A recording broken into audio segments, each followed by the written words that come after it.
Hello and welcome to another episode of The New Entrepreneur. I'm your host, Natalie Peace. We're almost done and I'm really excited about today's topic, the exit strategy.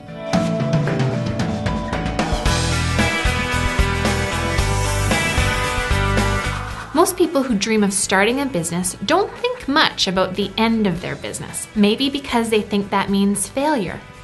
If you have a successful business, you keep it going indefinitely, right? Well, that's never been my game plan. I always knew I wanted to build a fantastic business and sell it for a profit. Not only am I creating opportunities for others to run those businesses, but I get to have fun doing what I love, which is creating and building something new, and once it's thriving, move on to the next big project.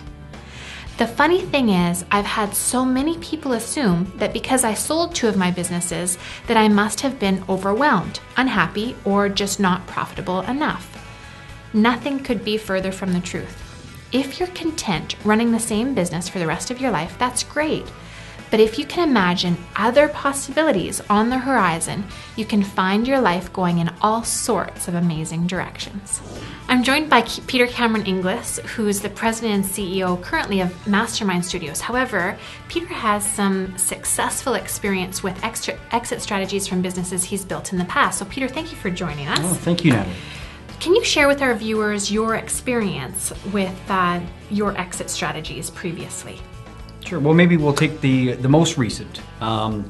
In 2008, my former business partner and I sold our technology company.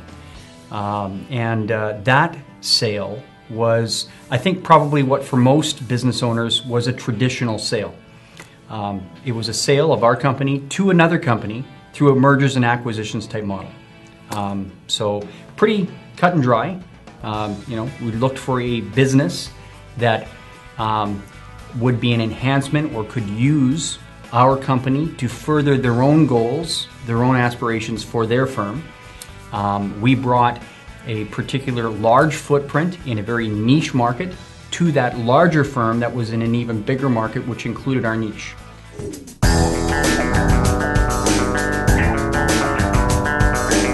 Think now about what you want your life to look like in 5 or 10 years. Are you still running your business? How much has it grown? What are you spending your time doing? Do you imagine your children running the company you built, or are you selling it to someone else and retiring? Or are you starting a different business? You should be considering your exit plan in your initial business plan before you launch the business, because it may affect the way you set up the company, the business form, including legal structure, partnership agreements, shareholders agreements, and accounting procedures. Pick the strategy that fits you best and have an idea of when the best time to exit will be. Don't wait until the business is on a downward trend and things are going poorly. Have a longer timeline to make it happen the way you want to.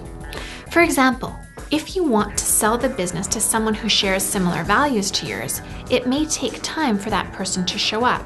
It's important you have the intention right from the start so you know what to look for and when it shows up on your doorstep. You need to consider potential issues that could pull you off track, and you may need to invest good money in insurance and have a plan in case of death, divorce, disability, or even a partner leaving. So, Peter, did you plan on exiting your company the way that it happened? Now, looking back, when you were first starting out in the business planning process, is this the way you thought it would go down? Well, I think, planning is the key word.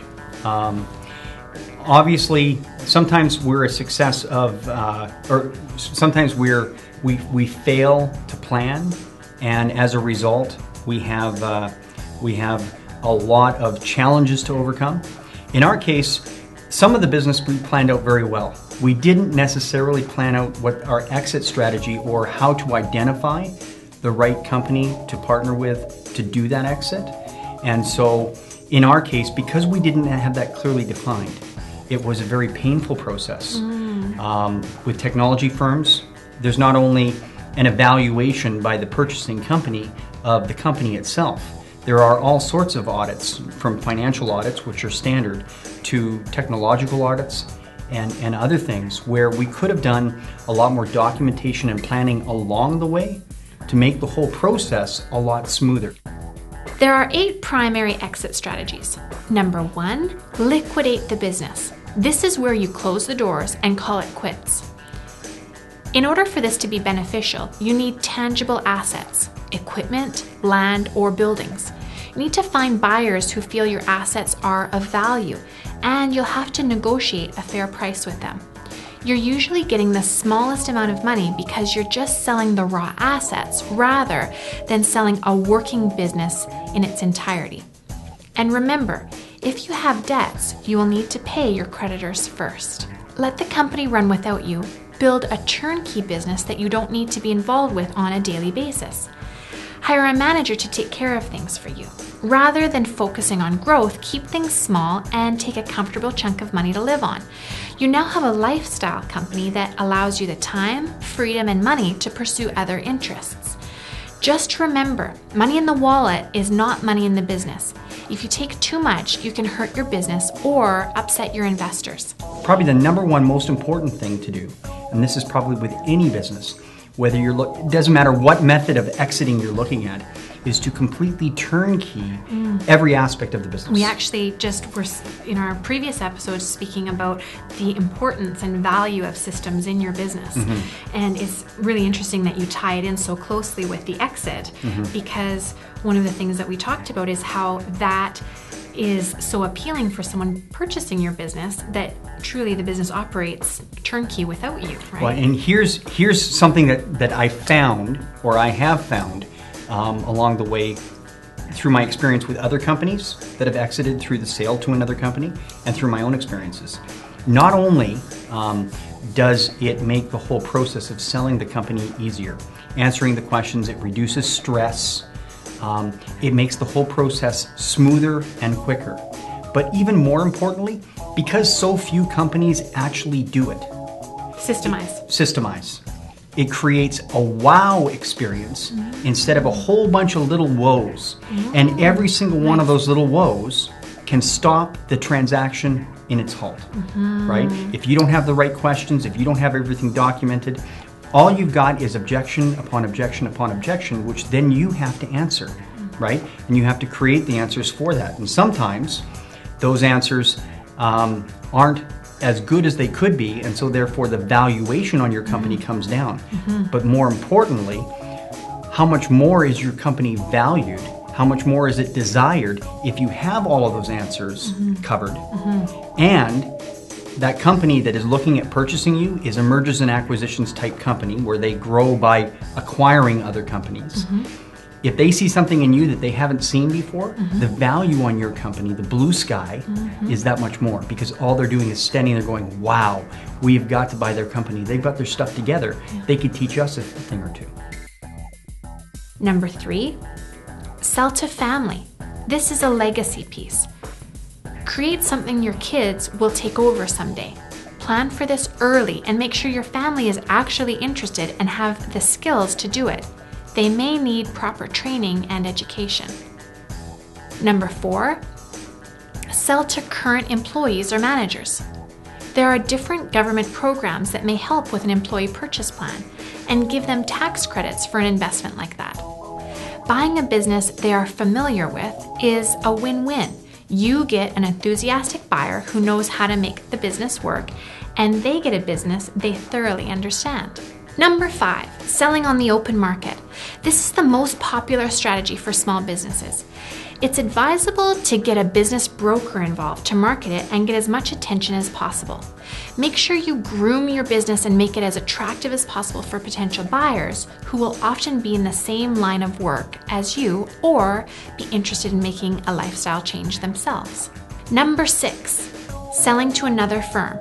A business may want to strategically acquire suppliers or locations, and they may see your business as a valuable asset to have. They may also want to eliminate competition. You want to position your business to be a desirable acquisition and target your potential buyer in advance so you know how to position yourself. Number 7, merging with another company. If you join forces with another business, you may not get cash for some time, but you'll generally get stock in the bigger company that should be worth more than the value of your business alone. One of my friends and past business colleagues has a chain of hearing clinics. Now, it probably doesn't sound that sexy of a business, and it isn't, looking at people's earwax and stuff all day. But he's got a great, interesting model. And what he does, his company overall, although it's publicly traded, it wasn't originally. And he built his business on identifying individual audiologist practitioners in a market that were just a mom and pop type business, and offering them some value in exchange for acquiring their business. Now, when we get into business, even an audiologist doesn't get into business for the idea of building up their business and selling it. Just like a doctor doesn't really build up their practice and sell it. But they're not thinking like entrepreneurs. They're not thinking like entrepreneurs, true. And therefore, they get into trouble, like most entrepreneurs do, because they own this practice. And they end up working, 5, 6, 7 days a week because they don't have time when they're in the office working with their clients. So they end up doing their paperwork in the evenings and the weekends, and they have less life. So these individual mom and pop practitioners, they work really hard. They have no time for vacations. They can't take off a vacation because they've got customers to serve. And they're a one-man operation. Sometimes they have, maybe another assistant and maybe a receptionist or something like that. They're truly operating as a small business owner at that point. And as such, they don't have buying power. So my friend, with his mergers and acquisitions model, is able to go to them and say, well, here's what we can offer you. We'll take 100% of your company and we'll give you a smaller percentage of our overall larger company. But you get the added advantages of, we'll send someone in to run your clinic for you that's a floater, that's an audiologist as well, so that you can take time off, right? So now we have more life. And you're gonna make more money because now we have dozens or hundreds of audiology clinics, and we buy supplies in massive volume, and therefore we have the buying power that an individual clinic doesn't. So this model works really well from an exit standpoint for a small operation that can bring systems in to systematize that business, make it more efficient, buying power, and more life. And for the other company that's offering these incentives, it brings a great model for growing that business, right? Interesting. Yeah. Number 8, going public, or an IPO, which means initial public offering, is a way for your company to be traded on the stock market. But it's a tough way to go. Going public may sound glamorous, but many experts agree it's a major hassle and often not worth it. It costs a lot of money and is an incredibly complex legal procedure, as it's heavily regulated by the government. A few other things to consider as you're planning your exit strategy are, first, your business valuation, which means how much money your business can be sold for. Get more than one appraisal of your business so you have confidence that your asking price is right. There are several ways of valuating a business, and not everyone will agree with your asking price. Make sure you feel good about it and can clearly explain why it's worth that much. You're going to start with where you want to be. Right. They're going to start with where they want to be, and you'll end up usually meeting somewhere in the middle. That's the negotiation. That's the negotiation. However, there's some fundamental principles that always stay the same. Okay. What are your assets worth? What is your cash flow like? What is the value of, in the case of a technology company, the intellectual property that you bring to the table, right? What are the future cash flow projections? These are some of the things that go into the mix. Now you add something as intangible as goodwill. And that doesn't always exist in some businesses. Take the automotive model, for example. If you're an automotive franchisee, and a lot of people don't realize this, but in the case of a General Motors automotive dealership or a Toyota dealership or pretty much all of the major manufacturers, you are not allowed to sell your business with any blue sky. There is no goodwill at all. There is a value for the assets and a value for the franchise and no value for goodwill. Next is the timeline. Maximize the value of your company before it's time to sell. Getting out of the business is a process. The length of time required is directly related to the complexity of the business and the circumstances surrounding your unique situation. It can range from a month for a simple exit to take place to several years for a complex corporation. Plan to be patient. In my case, it took 6 months before my sale went through. In summary, the best exit strategy is the one that fits your business, your values, and your goals. If you just want money, selling on the open market or to another firm is a great way to go.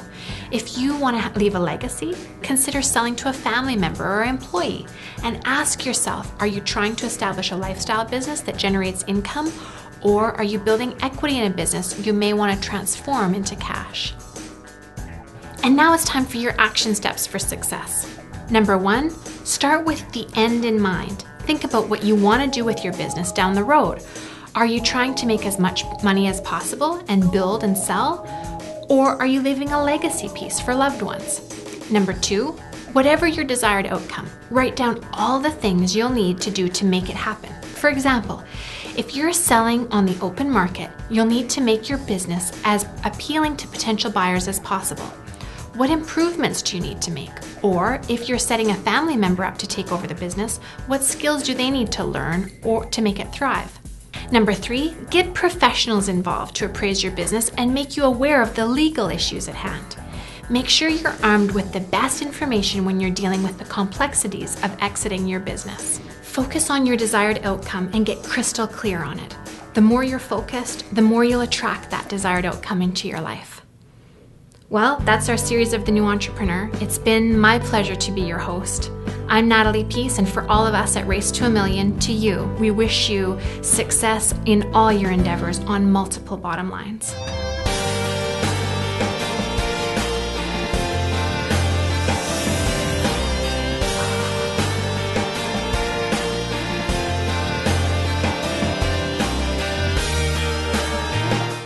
Walking on sunshine, whoa, don't feel good, hey, all right now.